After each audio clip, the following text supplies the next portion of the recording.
Dan semoga Allah subhanahu wa ta'ala menghancurkan sehancur-hancurnya para pelaku pembantaian 6 syuhada pengawal kami dan yang memerintahkannya, serta para aktor intelektualnya juga yang merestuinya, dan semua yang terlibat dalam pembantaian sadis dan brutal tersebut secara langsung maupun tidak langsung.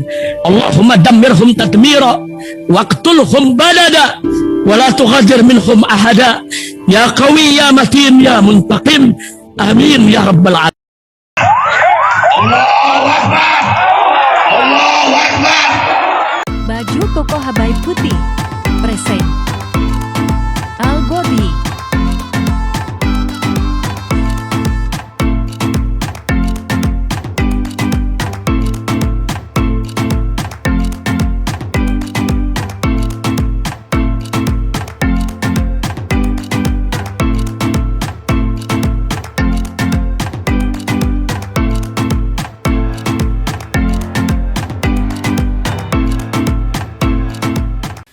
Bismillahirrahmanirrahim. Assalamualaikum warahmatullahi wabarakatuh.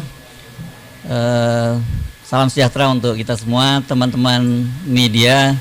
Terima kasih sudah hadir walaupun undangannya mendadak ya. Tadi memang Bung Rocky merasa ingin perlu bertemu dengan teman-teman, daripada banyak sekali pertanyaan masuk satu persatu, daripada dijawab satu-satu, lebih baik kita ketemu langsung gitu ya Bung Rocky ya. Tapi betul. Kita ngomongin apa hari ini? Soal PT 0%. Oke. Jadi kita ngomongin hari ini soal PT 0% ya. Silakan Bung Rocky untuk menjelaskan soal PT 0% itu. Semuanya dimulai dari soal PT 0% Yes, sebetulnya. Mic. Mic-nya harus mepet.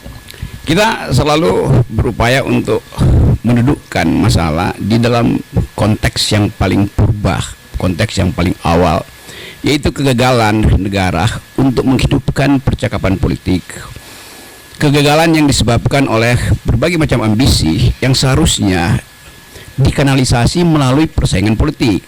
Tapi karena persaingan politik ditutup oleh soal-soal persyaratan 0% segala macam itu, maka dia cari kanal tuh. Jadi itu konteks besarnya tuh kira-kira tuh. Kenapa kemudian misalnya buruh nuntut Omnibus Law dibatalkan? Kenapa masyarakat adat tetap bergerak untuk mempertahankan hak rakyat mereka tuh? Ini semua karena tidak ada kejelasan regulasi.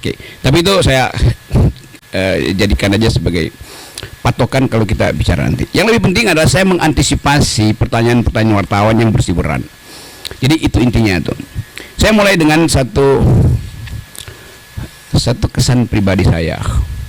Selama kurang lebih 1 minggu ini, ketika kasus ini mulai beredar, saya ada di mungkin 9-10 kota di Lombok, Jawa Timur, Jawa Tengah tuh, diundang oleh para mahasiswa tuh, dengan maksud saya memberi kuliah seperti biasa, kuliah umum.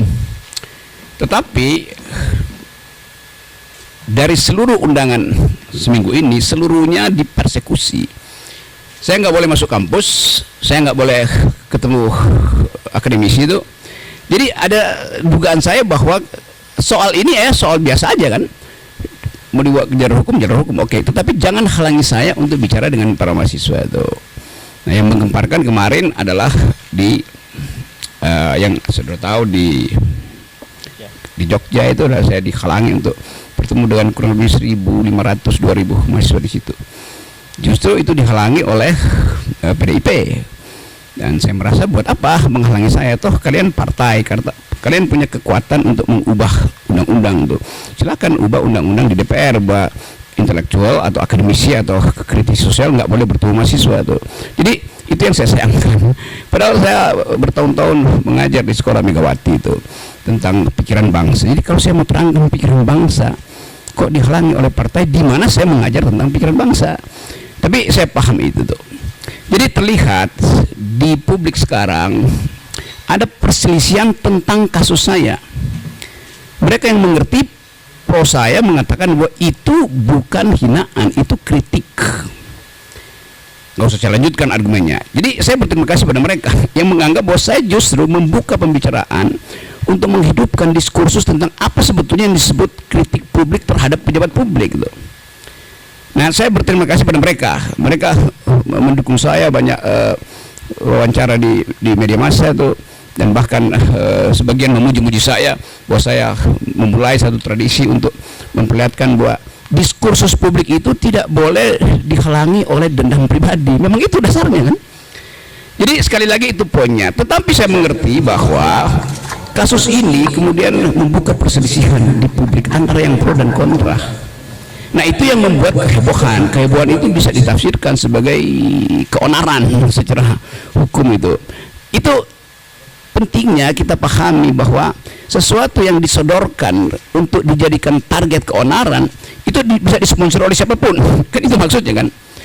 Nah, saya minta maaf terhadap keadaan hari ini yang menyebabkan perselisihan itu berlanjut tanpa arah itu.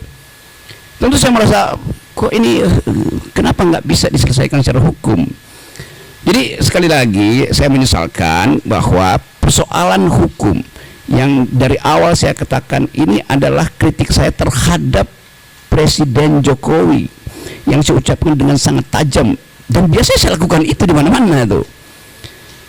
Saya tidak mengkritik atau menghina Jokowi sebagai individu, tidak, karena nggak ada urusan saya dengan Pak Jokowi itu. Karena itu saya kira Pak Jokowi juga mengerti. Itu yang menyebabkan Pak Jokowi tidak mau melaporkan saya. Kan Pak Jokowi mengerti bahwa yang saya ucapkan itu adalah kritik terhadap kedudukan publik dia, jabatan publik dia tuh. Poinnya di situ dulu tuh. Jadi bab pertama saya mau terangkan bahwa di dalam demokrasi persaingan pikiran itu dilegalkan, bahkan dianjurkan, supaya kita bisa menapis mana yang disembunyikan, mana yang sebetulnya genuine, mana yang sebetulnya palsu. Nah, kita di sini belum sampai di situ. Jadi saya paham bahwa kemarahan sebagian pihak itu karena belum bisa membedakan mana kritik publik dan mana dendam pribadi. Saya tidak punya dendam apa-apa dengan Pak Jokowi itu.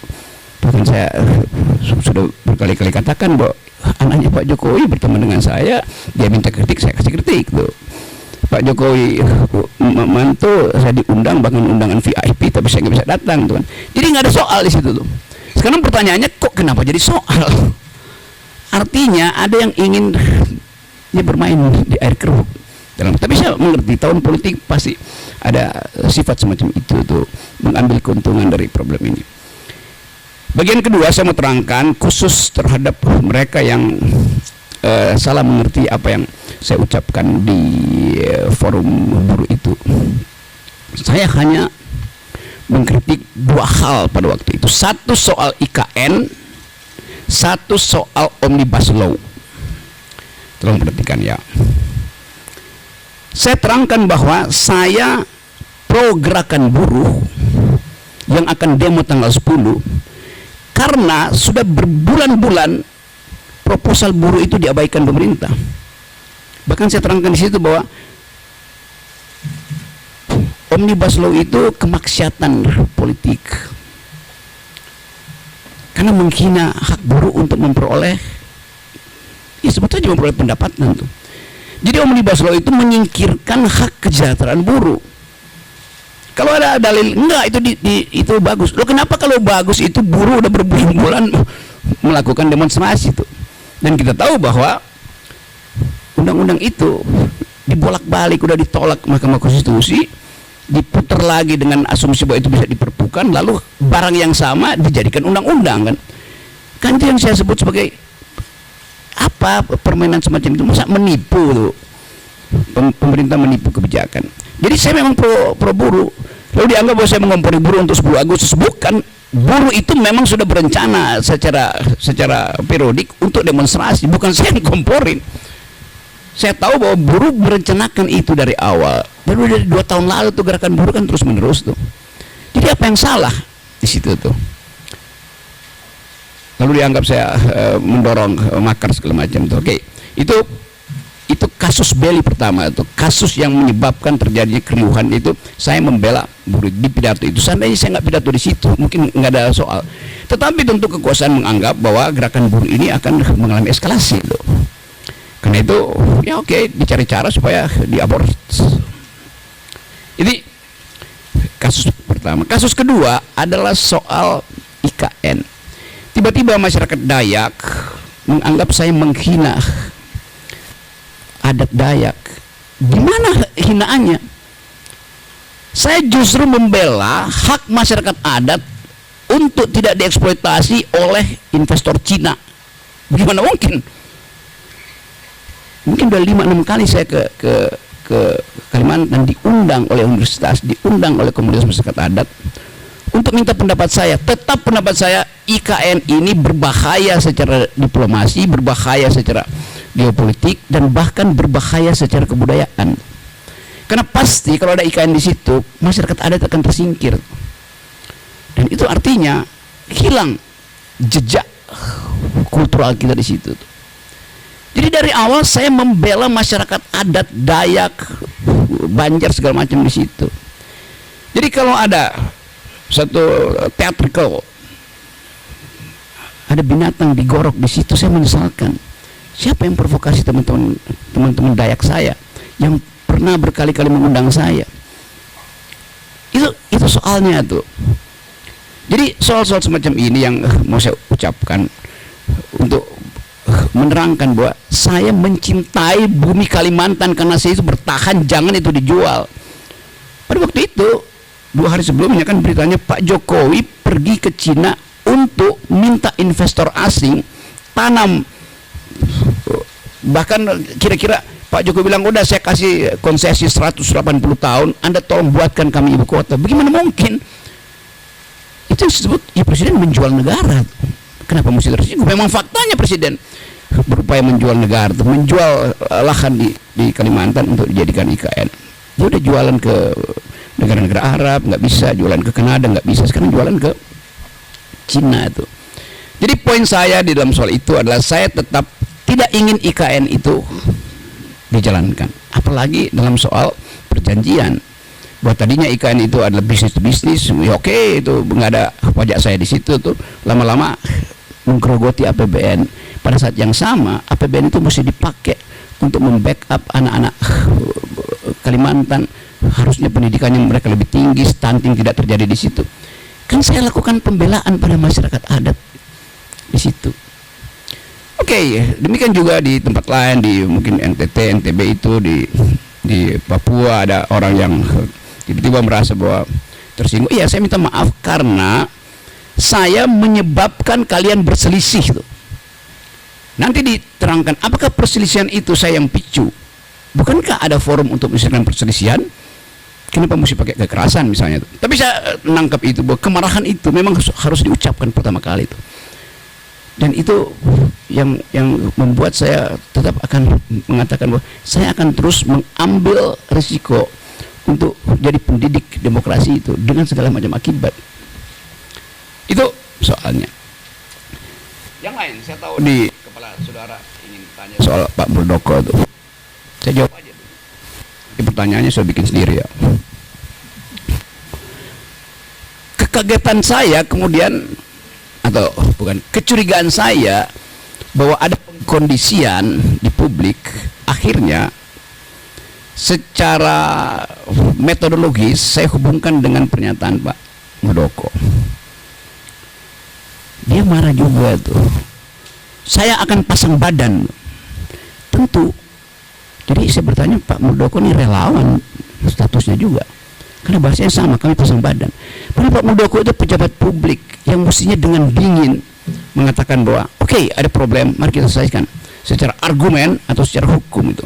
Pasang badan artinya itu bukan bahasa dasar dari seorang pejabat publik kan.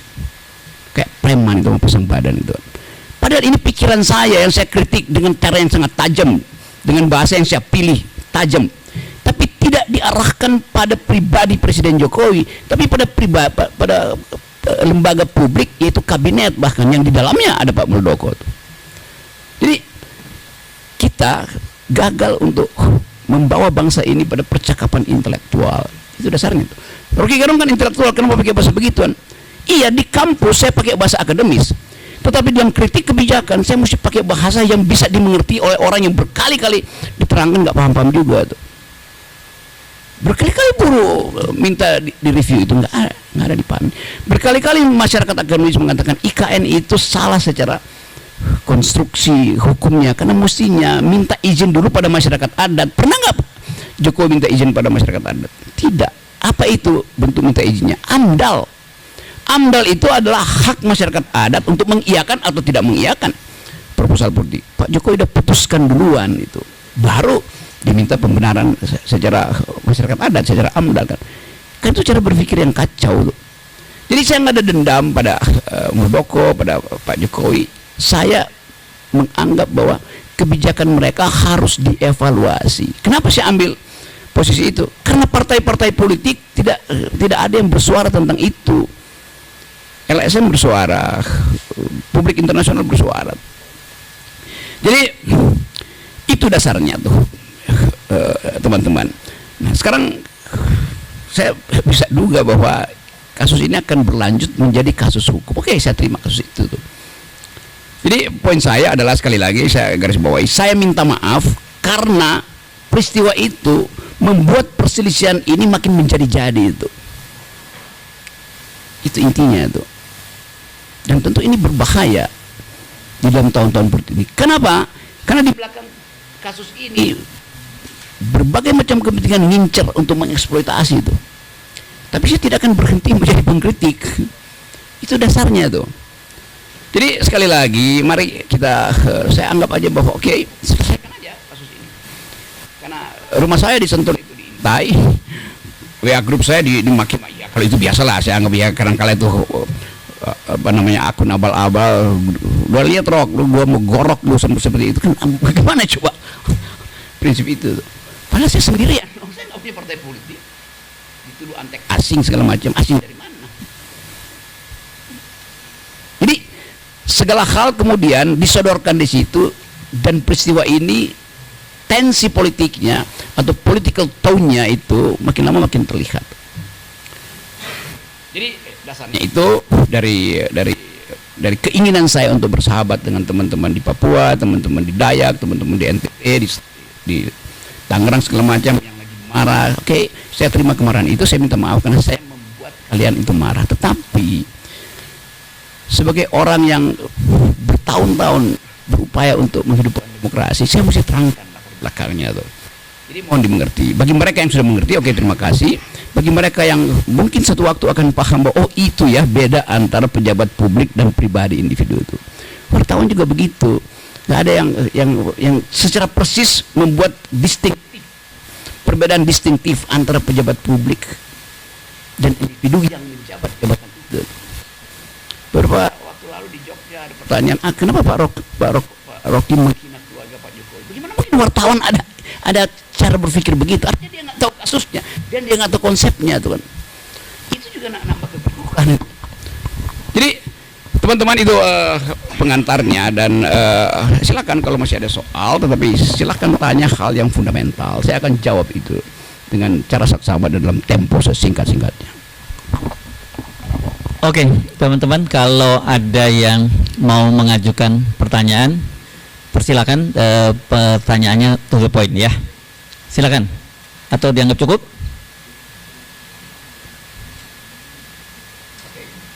Oke, kalau ada. Oke, baru datang ya. Oke, silakan. Nggak apa-apa. Yuk. Oke, ini ya. Silakan disebutkan namanya, Mbak ya.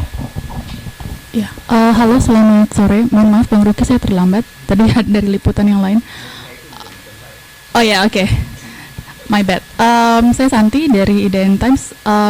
Saya rutin mengikuti pemaparan Bang Rocky yang hampir setiap hari dipaparkan, 2 kali setiap hari. Di salah satu sesi Bang Rocky mengatakan bahwa yakin bahwa pelaporan, kan ini 2 pelaporan ya, yang di Barreskrim ditolak karena harus Presiden sendiri yang membuat laporan. Tapi kemudian mereka beralih ke Polda Metro Jaya, dan sepertinya di Polda Metro Jaya itu akan diproses. Dan Bang Rocky sepertinya meyakini bahwa ini akan berujung ke pengadilan. Jika itu yang terjadi, apakah sudah menyiapkan langkah mitigasi seperti misalnya menyiapkan kuasa hukum atau langkah apa yang akan dilakukan? Karena ini kan jadi presiden kedua setelah kasus yang Fathia dan Haris Azhar. Terima kasih.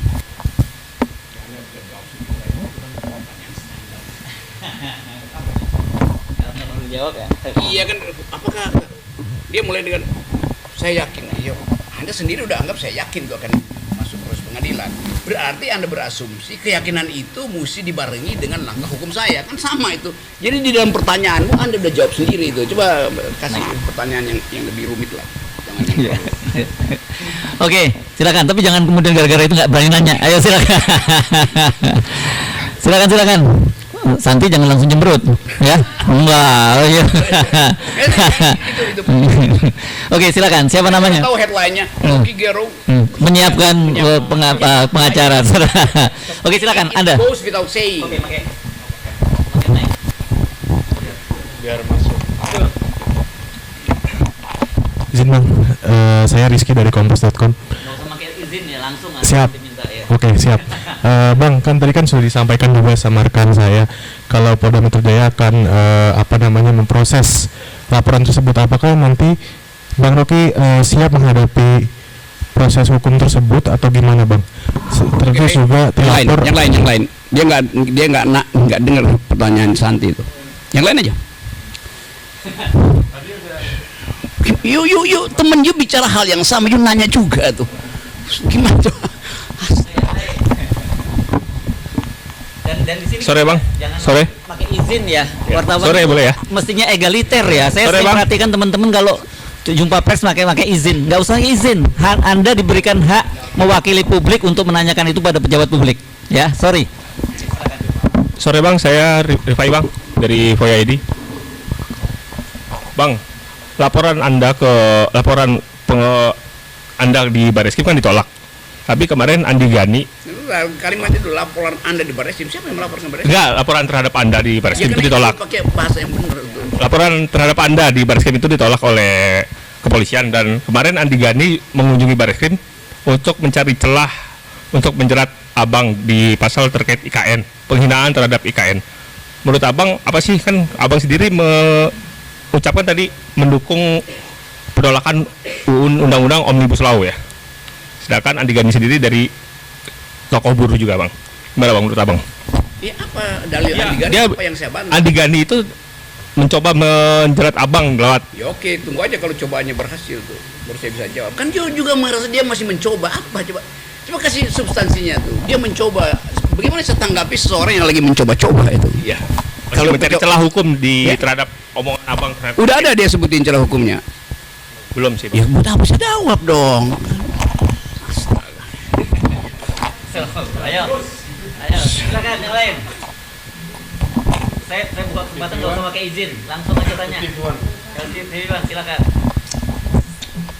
Sebutkan namanya. Saya Leo dari TV One, mau bertanya terkait dengan tadi kan dari PDI sendiri ada melarang, apakah itu salah satu melarang Pak Degrun untuk apa dengan mahasiswa seperti itu, karena kan Pak Degrun yang di Jogja. yang di Jogja, betul. Nah, apakah itu merupakan salah satu upaya dari PDI untuk menyentil atau menyinggung terkait dengan sindiran kepada presiden, dan kemudian dan ini ada juga ada opsi gugatan hukum. Nah, ini bagaimana tanggapannya?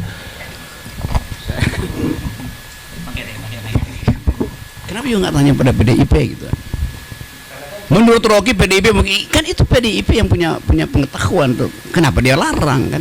Kan justru itu yang saya tanya.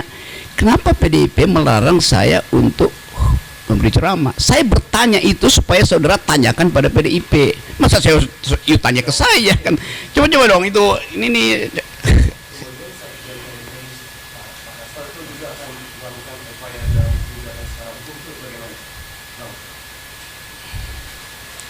Oh, Hasto, jangan upayakan dong, jangan hukum dong segala macam. Kan dia berupaya pakai jalur itu. Coba betulin kalimatnya. Menurut Abang bagaimana? Bagaimana saya jawab itu? Hal yang memang formil, dia melakukan langkah hukum itu. Ya udah. Kan Anda mau saya menjawab di luar jawaban yang standar. Saya hormati. Padahal cuma itu jawabannya. Nanggap nggak?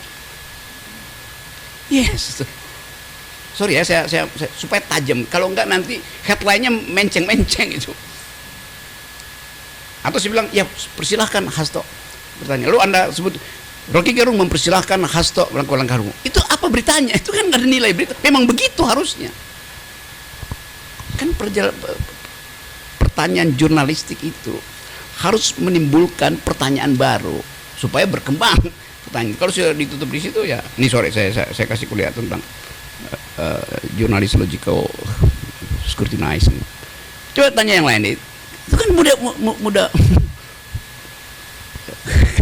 kan itu saya tadi bilang di awal, saya mengantisipasi semua pertanyaan teman-teman. Nah, karena itu saya terangkan aja tuh. Kan yang jadi isu selalu itu hinaan atau kritikan itu. Banyak orang menganggap itu kritikan. Oh, terima kasih kalau mereka anggap begitu tuh. Ada yang bilang itu hinaan. Oke, Anda berhak untuk bilang itu. Tetapi ucapkan aja itu di dalam bentuk yang sama kan. Bukan dengan pamerkan kekerasan, itu enggak benar itu. Karena saya tidak memamerkan kekerasan. Oh iya, kekerasan naratif. Oke, kita buktikan nanti apakah saya lakukan kekerasan naratif kan. Tetapi tadi saya sudah minta maaf karena saya memang menyebabkan perselisihan itu berlangsung. Itu intinya itu. Bukan saya minta maaf pada PDIP atau minta maaf pada relawan, itu soal lain itu. Bahwa saya menyebabkan dalam 1 minggu ini orang berselisih itu. Ini hinaan atau kritikan kan, dasarnya itu kan. Ada yang menganggap bahwa ucapan saya itu ucapan binatang itu. Oke, dia punya persepsi itu tuh. Ada yang bilang ucapan saya itu seperti dapat Swiss chocolate, dapat coklat dari Swiss itu. Ya udah biasa aja. Nah, supaya itu ditertibkan, biarkan proses hukum ini. Pak Hasto datang ke melakukan langkah hukum, oke. Kalau udah ada langkah hukum, buat apa demo kan, itu intinya. Tetapi ya silakan juga kalau demo, asal jangan pakai kekerasan.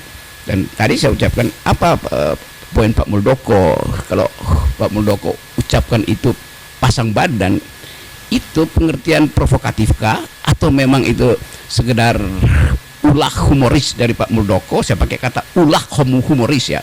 Nanti Anda bahas lagi itu kok ulah tapi humoris itu. Ya kita ulah itu kan, tapi dengan bentuk humor mungkin ya saya pasang badan tuh. Karena kata pasang badan pun itu kata yang udah biasa di kalangan anak. Gua pasang badan buat lu ya. Jadi soal semacam itu, nah bagian ini nanti kita bicara di dalam persidangan atau pertarungan akademis kalau ini masuk ke ranah hukum. Jadi saya ucapkan sekali terima kasih. Selamat sore Bang Rocky. Saya Ahmad Riyad dari Tempo.co. Saya ingin bertanya, kalau misal tadi dari penjelasan Bung Rocky, artinya dari kasus ini memunculkan pro kontra di masyarakat. Ada yang mendukung, ada yang tidak. Nah, mungkin saya ingin tanyakan adalah dari Bung Rocky sendiri, antara perbedaannya antara kritik terhadap pejabat publik dengan penghinaan terhadap pejabat publik, itu menurut Bung Rocky seperti apa? Ini yang namanya kritik, ini yang namanya penghinaan.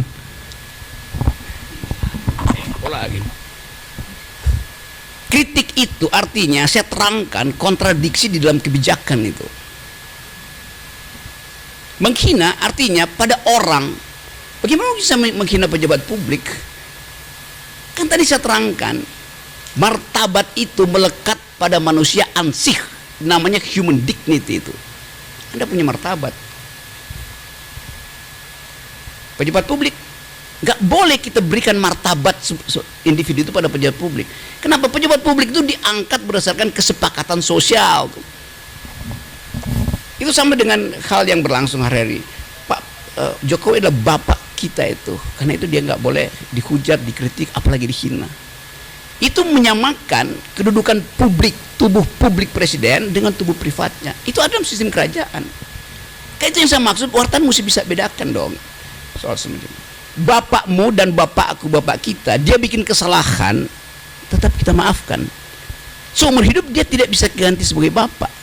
Presiden itu dipilih hanya 5 tahun. Itu dasarnya. Jadi sekali lagi, martabat itu melekat pada manusia, bukan pada jabatan. Itu fundamental di dalam organisasi pikiran yang sehat tentang demokrasi. Kan? Bisa nggak? Atau saya terangkan dulu lah hal yang lebih filosofisnya. Dulu raja itu disebut the king can do no wrong, nggak mungkin salah raja itu. Tubuh publiknya menyatu dengan tubuh privatnya itu, karena itu ada nama si raja itu tuh. Tapi sekarang kan kita pilih republik, ini kan bukan sistem kerajaan itu, sehingga tubuh publikannya beda dengan tubuh privatannya itu kan. Jadi itu intinya. Jadi saya dapat kesan bahwa memang kita belum utuh mengerti soal-soal itu karena kita masih panjang berdemokrasi. Itu satu waktu mungkin bisa diterima. Itu juga terjadi pada cara wartawan memberitakan itu. Mestinya dari awal dia scrutinize saja kan. Oh, ini adalah tubuh publik, ini adalah tubuh privat tuh. Hinaan hanya boleh tiba di tubuh privat, bukan di tubuh publik. Di tubuh publik apapun yang ucapkan namanya kritik. Bisa bedain nggak tuh? Sekasar-kasarnya Anda itu bukan pada orang, itu pada jabatan itu, pada kedudukan publiknya. Ukurannya cuma satu, Anda boleh maki segala macam pejabat publik, kecuali ujung hidungnya Anda sentuh, maka Anda sentuh tubuh privatnya. Otonomi tubuhnya terganggu tuh. Hanya itu. Anda sentuh dengan ucapan dengan jarak 0,1 mm itu nggak ada soal. Tetapi itu masih jauh dari pengertian kita tuh, hal yang masih berlaku. Mungkin 5-10 tahun lagi baru kita paham bahwa oke, itu dia pejabat publik, dan pejabat publik juga mengerti bahwa dia jadi pejabat publik maka dia mesti siap sedia untuk dikritik bahkan dicaci maki. Kenapa? Karena kita gaji dia, itu soalnya kan. Sama seperti selebritis marah-marah kalau dikritik. Loh, Anda dapat keuntungan dari kedudukan Anda sebagai public figure. Oleh karena itu, di balik keagungan Anda juga akan dicaci. Itu konsekuensi jadi selebritis. Melapor kemana? Nggak bisa selebritis melapor. Udah itu dalilnya tuh. Kalau nggak mau tampil ke publik, ya udah jangan jadi selebritis kan. Kan itu dasarnya tuh. Jadi teman-teman sekalian kita belajar sama-sama itu supaya saya inginkan ada keheningan lagi dan kita bikin refleksi. Apakah kasus ini bisa jadi pelajaran bahwa kita memang belum cukup mampu mencerna nilai-nilai demokrasi itu. Dan dulu salah satu filsuf yang pemikir demokrasi, Jean-Jacques Rousseau, satu waktu dia ditanya sama wartawan tuh, apa penyebab Roma itu yang demokratis hancur itu? Kata Jean-Jacques Rousseau, kebebasan itu atau demokrasi itu seperti buah, dia bagus buat pencernaan, tapi hanya lambung yang sehat yang mampu mencernanya. Nah, lambung kita itu nggak sehat semua, sehingga gagal cerna marah gitu kan. Itu udah salah kan. Padahal salah sendiri kenapa lambungnya nggak sehat. Oke, tadi ya Mbak ini. Tadi mic-nya di mana? Nah, tolong dibantu ya. Bang Rocky, izin saya dari Kompas. Izin deh ya. Maaf. Tanya aja. Kebiasaan. Maaf. Saya dari Kompas.com. Saya tertarik sama pernyataan Bang Rocky yang bilang harusnya Muldoko jangan bilang pasang badan karena kayak preman gitu. Kalau menurut Bang Rocky harusnya Muldoko merespon seperti apa sih yang sebagai dengan status beliau sebagai pejabat gitu. Ya. Iya, respon aja seperti Pak Mahfud MD yang penuh diplomasi kan gampang. Tuh tidak kena ada laporan, iya tapi ini karena ada delik lain yang bisa dipasangkan di situ kan udahlah. Saya tahu cara berpikir Pak Mahfud gitu. Tapi Pak Muldoko kan dia KSP itu. Yang orang akan nilai kenapa bahasa tubuhnya itu seperti imperatif gitu, menekan itu dan itu intinya tuh. Jadi satu waktu juga orang akan pertanyakan tuh, itu Pak Muldoko kan, oh itu sikap saya tuh karena saya ada prajurit tuh. Nggak bisa begitu. Karena dia bukan lagi ada di dalam lingkungan militer, dia ada dalam lingkungan sipil KSP. Saya sebagai prajurit saya bisa door itu. Ya nggak bisa begitu. Itu udah selesai tuh periode itu tuh kan. Jadi kita tegur juga, teman-teman juga harus berani tegur Pak Muldoko tuh. Saya mau menegur secara publik dan saya kira Pak Muldoko harus jawab itu tuh. Karena orang takut, berarti nggak boleh pejabat militer masuk ke wilayah publik karena mentalnya akan sama tuh. Justru kita ingin ada yang disebut civilian value tuh. Jadi bukan the supremacy of the civilian, tapi the supremacy of civilian value. Yang supreme itu bukan orang-orang sipil, tapi nilai sipilnya yang harus supreme. Bahasa tubuh mantan militer harus tiba di situ. Lihat Pak Prabowo, bahasa tubuhnya udah bahasa sipil betul, bercanda segala macam. AHY juga mulai mampu untuk mengucapkan itu. Pak Gatot Nurmantio yang baru jadi pejabat berhenti itu bahasanya udah betul-betul tubuhnya bahkan tubuh sipil tuh.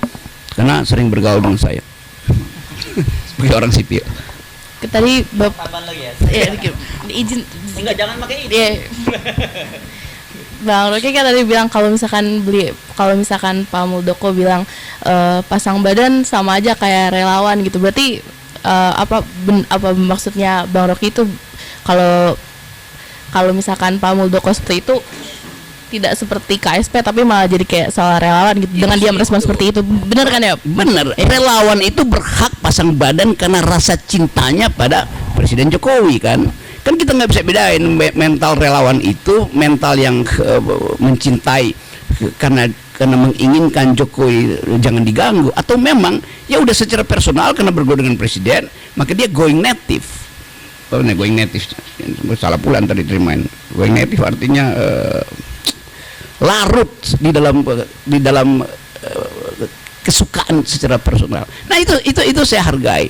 Walaupun orang menganggap ya kan dia udah relawan, kenapa masih? Ya kita tahu relawan pasti pasang badan karena kecintaan personalnya kan. Kan Pak Muldoko kan pejabat publik itu, masa sama pasang badan juga. Jadi istilah itu juga istilah yang ya kalau saya bilang tidak tepat, memang tidak tepat. Saya tahu ini akan lucu bikin sebagai berita gitu kan. Oke. Masih ada tanya. Saya pengen gini ya, sekalian saya sharing ya. Kenapa sejak tadi saya ngomong jangan pakai izin deh, gitu ya. Saya sering mengamati nih teman-teman. Saya ini wartawan ya, teman-teman. Mungkin kebetulan lebih lama aja dari Anda sebagai wartawan, dan saya tahu wartawan itu harusnya egaliter ya. Karena Anda itu hadir mewakili kepentingan publik. Jadi saya perhatiin kalau dalam jumpa pers banyak izin Pak. Loh, ini Anda udah jadi apa ya? Itu subordinat dari narasumber. Nggak boleh wartawan jadi subordinat dari narasumber. Mohon maaf, ini share saja ya. Saya bukan menggurui teman-teman karena saya cuma menang tua saja. Mungkin teman-teman lebih hebat dari saya gitu. Tapi saya terganggu dengan sikap-sikap teman-teman yang setiap kali mengajukan pertanyaan mengajukan izin. Anda diberi oleh undang-undang Anda diberi kewenangan untuk mewakili kepentingan publik, bertanya kepada pejabat publik, dan posisi Anda itu egaliter, gitu ya. Makanya nggak ada beliau di dalam tulisan, kan nggak ada yang nulis beliau gitu ya. Kan karena memang posisinya Anda itu egaliter. Silakan kepada, apalagi masa Bung Reki aja pakai izin gitu ya. Silakan lanjutkan, jangan pakai izin ya. Gak apa-apa, lanjutin aja.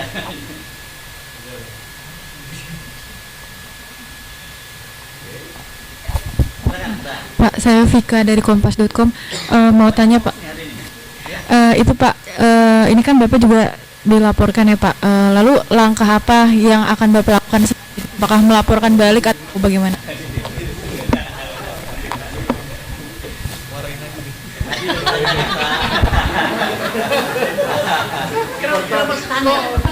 Semuanya kompas lagi. Standar cara bertanya. Saya jawab, saya akan ambil langkah 1000 untuk kabur.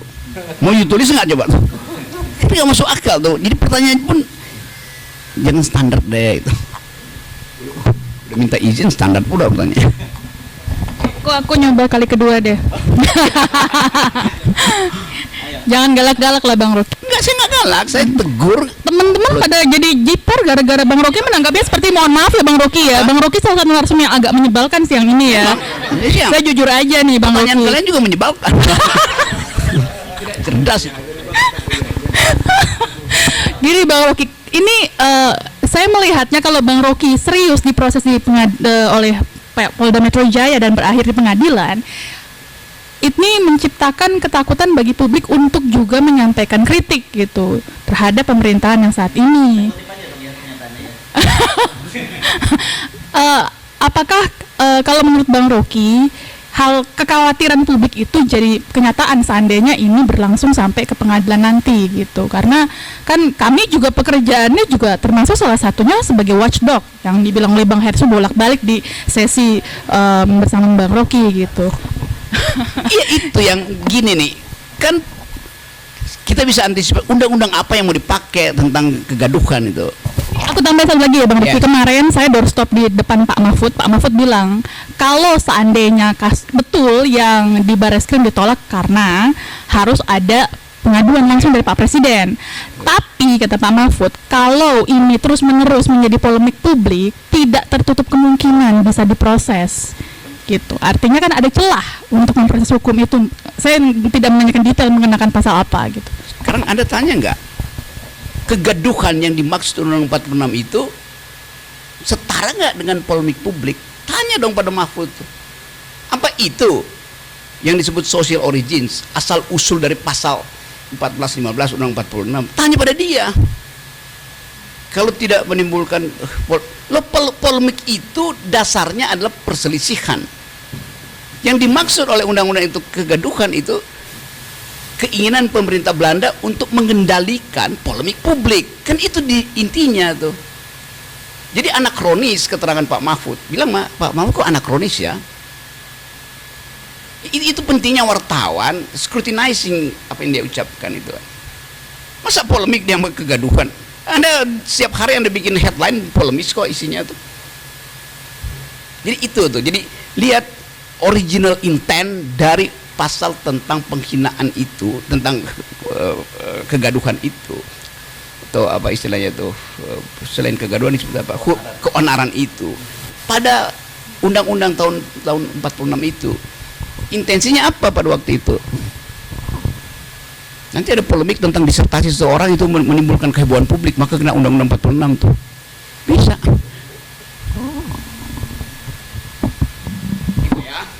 Oke, fair kan? Menyebalkan nggak jawaban saya? Santi. Ayo, silakan yang lain. Oke, kalau jangan cukup, ya silakan. Nah, pakai masih izin juga nih, aduh, susah amat ya. Maaf, tapi kalau menurut saya, Bapak tidak berhak untuk mengatur kesopanan kami dan bertanya. Kalau soal egaliter, menurut saya kebebasan bertanya itu sebenarnya cukup untuk wartawan. Tapi kalau untuk manner, menurut saya Bapak tidak perlu untuk mengatur kami. Silakan. Izin ya Pak? Tidak, saya tidak izinkan. Iya, oke. Oke. Hanya karena persoalan izin, saya tidak diizinkan bertanya Pak. Izin, saya bilang tidak diizinkan. Oke. Itu malah lebih tidak egaliter Pak, mohon maaf. Artinya Anda tidak perlu izin kalau gitu. Bilang aja saya mau bicara itu. Kenapa Anda minta izin? Teman-teman yang izin tadi tetap diizinkan bertanya Pak. Tidak, saya tidak izinkan. Saya koreksi dulu. Baik. Enggak, terima kasih Pak, terima kasih.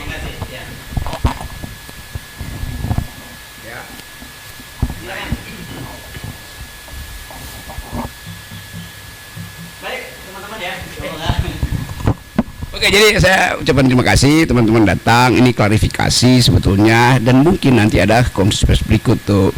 Kalau ternyata hal huru-hara ini atau kegaduhan itu berlanjut, pasti kita mesti pastikan ada sponsor-sponsor di belakangnya tuh kan. Kan itu udah jadi pola itu. Tapi saya tidak mendahului proses hukum, dan saya tahu mungkin dalam 1-2 hari ini akan diproses secara lebih formal. Tapi saya terangkan dulu bahwa saya ingin hentikan kegaduhan ini. Saya minta maaf karena ucapan saya itu menimbulkan kegelisahan, menimbulkan tadi polemik itu, dan polemik itu yang justru menghidupkan gairah saya bahwa negeri ini belum mampu untuk mencerna prinsip-prinsip demokrasi itu. Jadi saya akan terus menjadi pengkritik itu. Saya kira itu poinnya ya. Terima kasih ya. Yuk. Oke, baik teman-teman, terima kasih atas kehadirannya. Nah, ini untuk sopan santun saya tentu akan mohon maaf kalau ada beberapa hal yang tidak berkenan dalam pertemuan ini. Mudah-mudahan kita bisa ketemu lagi dalam waktu yang tidak lama lagi gitu ya Bung Rocky ya. Assalamualaikum warahmatullahi wabarakatuh.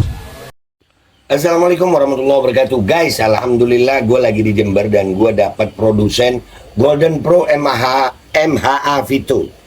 Ini guys, bahan-bahannya itu di dalamnya ada jintan hitam, ada broto wali, ada sambiloto, ada jahe, pegagan, ada madu hitam, ada propolis dan probiotik. Dan ini alhamdulillah gue udah berapa hari ya? 4 hari gue nyoba ini. Ini langsung aja guys, dia madunya madu hitam ya. Ya bukan madu bini, bukan madu hitam. Ini untuk obat dan untuk imunitas tubuh. Alhamdulillah kemarin gue badan-badan gak enak, gue pakai sehari 3 kali nih produk. Cuman ditetesin di bawah lidah kayak begini. Jangan lupa bismillah, tapi bismillah sama sholawat. Allahumma sholli ala sayyidina Muhammad dan sayyidina Muhammad.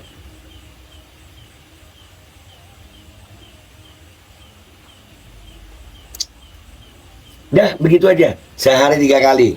Kalian langsung hubungi nomor yang tertera di bawah ini.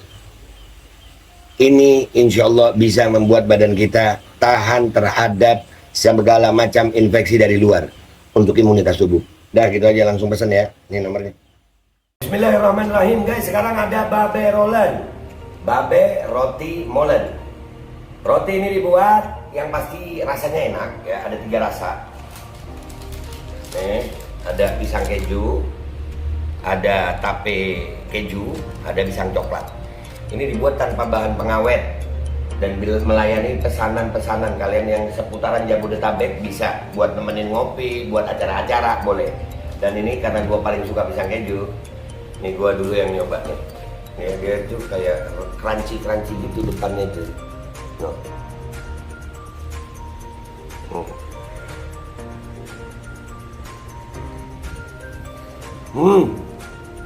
Lu tahu kerannya di depan nih, terus di dalamnya empuk. Ya Allah.